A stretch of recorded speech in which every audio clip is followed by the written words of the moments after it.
Welcome back. Today we're down in your basement, and as you can see, all of your footings have been poured. What I'd like to touch on today are some features in the drainage system of your basement that you won't be able to see once the walls go up.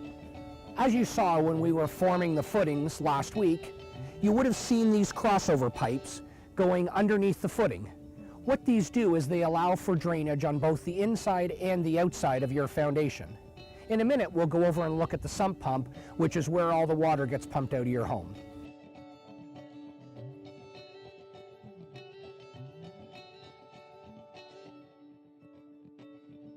So here we are at the sump pump. This is where all of the water, both inside and outside of your foundation, is going to be pumped out to your storm sewer. This is what's going to keep your basement dry and free from water.